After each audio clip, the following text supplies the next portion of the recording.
Pero cuando llegó la 86ª noche, ella dijo: Una vez que regresaron al palacio, el califa dijo a su guía: Oh mi señor, después de lo que acabo de ver y a juzgar por la joven esclava y los dos amables muchachos que me has dado, entiendo que no solamente debes ser el hombre más rico de la tierra, sino indudablemente el hombre más dichoso, porque en tu palacio debes poseer las más hermosas hijas de Oriente y las jóvenes más hermosas de las islas del mar. Y contestó tristemente el joven: Cierto, oh mi señor, que en mi morada tengo esclavas de una belleza notable, pero me es dado amarlas a mí, cuya memoria llena la querida desaparecida, la dulce, la encantadora, la que por causa mía fue precipitada en las aguas del Nilo. Ah, mejor quisiera no tener por toda fortuna más que la contenida en el cinturón de un mandadero de Basra y poseer a la viva, la sultana favorita, que vivir sin ella con todos mis tesoros y todo mi harén. Y el califa admiró la constancia de sentimientos del hijo de Abdelaziz, pero le exhortó a esforzarse cuanto pudiera para sobreponerse a sus penas. Luego le dio gracias por el magnífico recibimiento que le había hecho, y se despidió de él para volverse a su Khan, habiéndose asegurado de tal suerte por sí mismo de la verdad de los acertos de su visir Giafar, a quien había hecho arrojar a un calabozo. Y emprendió otra vez al día siguiente el camino de Bagdad con todos los servidores, la joven, los dos mozalbetes y todos los presentes que debía a la generosidad sin par de Abul Casem. Y he aquí que, no bien estuvo de regreso en palacio, Al-Rashid se apresuró a poner de nuevo en libertad a su gran visir Giafar, y para demostrarle cuánto sentía el haberle castigado de manera preventiva, le dio de regalo a los dos mozalbetes y le devolvió toda su confianza. Luego, tras de contarle el resultado de su viaje, le dijo: Y ahora, oh Giafar, dime qué debo hacer para corresponder al buen comportamiento de Abul Casem. Ya sabes que el agradecimiento de los reyes debe superar al bien que se les haga. Si me limitara a enviar al magnífico Abul Casem lo más raro y más precioso que tengo en mi tesoro, sería poca cosa para él. ¿Cómo vencerle, pues, en generosidad? Y Giafar contestó: Oh emir de los creyentes, el único medio de que dispones para pagar tu deuda de agradecimiento es nombrar a Abul Casem rey de Basra. Y Al-Rashid contestó: Verdad dices, oh visir mío, ese es el único medio de corresponder con Abul Casem. Y enseguida vas a partir para Basra y a entregarle las patentes de su nombramiento, conduciéndole aquí luego para que podamos festejarle en nuestro palacio. Y Giafar contestó con el oído y la obediencia, y partió sin demora para Basra. Y Al-Rashid fue a buscar a Sett Zobeida a su aposento, y le regaló la joven, el árbol y el pavo real, sin guardar para sí más que la copa. Y la joven le pareció a Zobeida tan encantadora que dijo a su esposo, sonriendo, que la aceptaba con más gusto aún que los otros presentes. Luego hizo que le narrara los detalles de aquel viaje asombroso.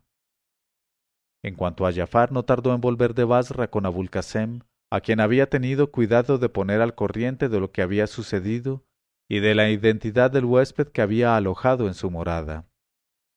Y cuando entró el joven en la sala del trono, el califa se levantó en honor suyo, avanzó hacia él, sonriendo, y le besó como a un hijo.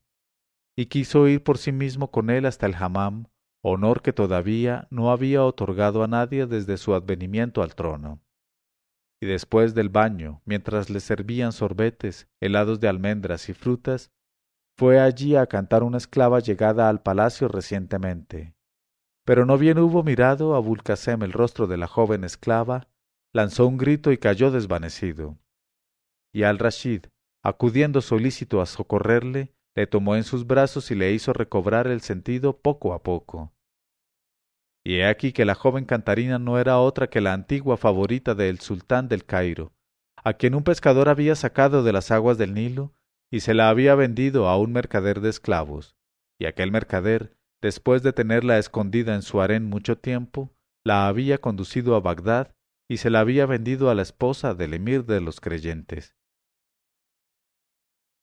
Así es como Abul Casem, convertido en rey de Basra, recuperó a su bienamada y pudo en lo sucesivo vivir con ella entre delicias hasta la llegada de la destructora de placeres, la constructora inexorable de tumbas. Pero no sabes, oh rey, continuó Sherazada, que esta historia es, ni por asomo, tan asombrosa y está tan llena de utilidad moral como la historia complicada del adulterino simpático.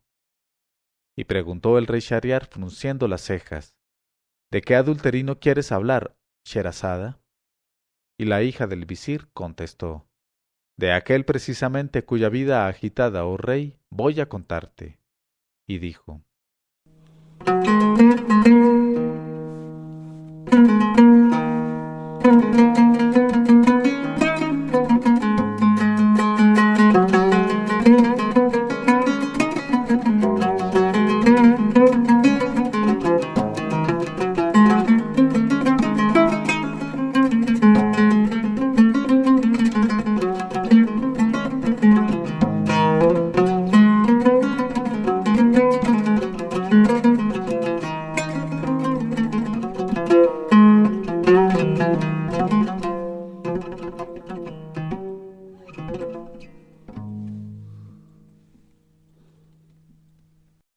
historia complicada del adulterino simpático. Se cuenta, pero Alá es más sabio, que en una ciudad entre las ciudades de nuestros padres árabes había 3 amigos que eran genealogistas de profesión. Ya se explicará esto, si Alá quiere. Y los tales 3 amigos eran al mismo tiempo bravos entre los listos, y era tanta su listeza que por diversión podían quitar su bolsa a un avaro sin que se enterase, y tenían costumbre de reunirse todos los días en una habitación de un can aislado que habían alquilado a ese efecto, y donde, sin que se les molestara, podían concertar a su gusto la mala pasada que proyectaban jugar a los habitantes de la ciudad, o la hazaña que tenían en preparación para pasar el día alegremente. Pero también hay que decir que de ordinario sus actos y gestos estaban desprovistos de maldad y llenos de oportunidad, como que sus maneras eran por cierto distinguidas y simpático su rostro. Y como les unía una amistad de hermanos enteramente, juntaban sus ganancias y se las repartían con toda equidad, fuesen considerables o módicas. Y siempre gastaban la mitad de estas ganancias en comprar hashish para emborracharse por la noche, después de un día bien empleado. Y su borrachera ante las bujías encendidas era siempre de buena ley, y jamás degeneraba en pendencias o en palabras impropias, sino al contrario, porque el hashish exaltaba más bien sus cualidades fundamentales y avivaba su inteligencia. Y en aquellos momentos encontraban expedientes maravillosos que, en verdad, hubiesen hecho las delicias de quien los escuchase.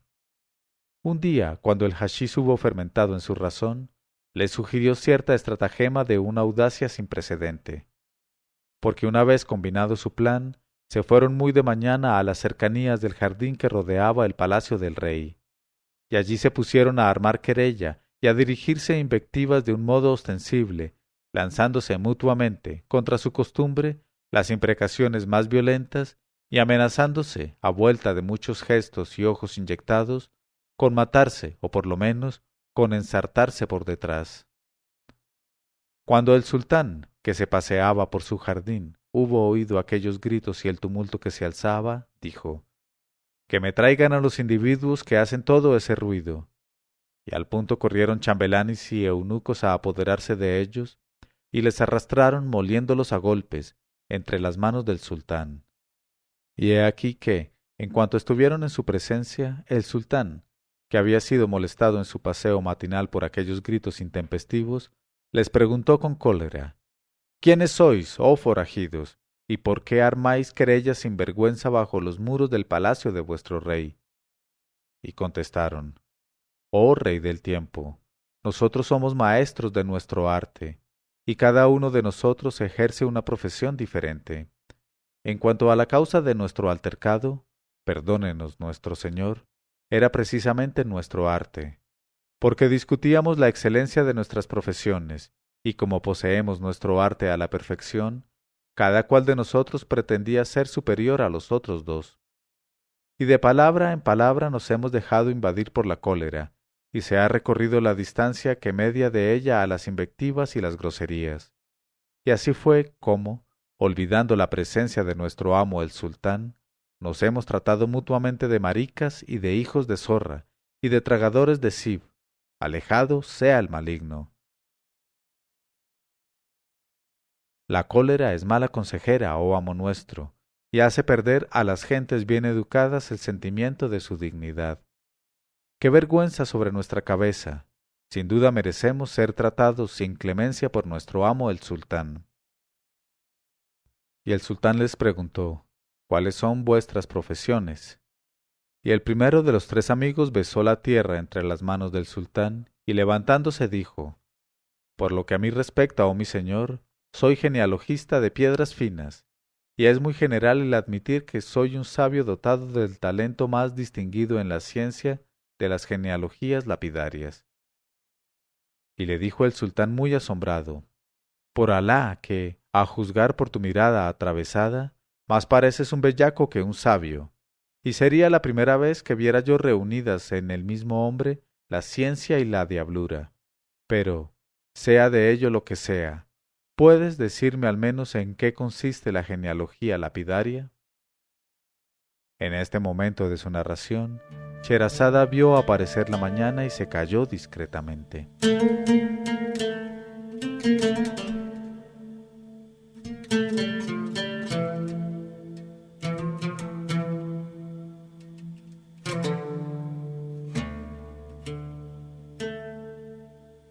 Leyó Mauricio Duque Arrubla, 1001noches.co 1001noches.co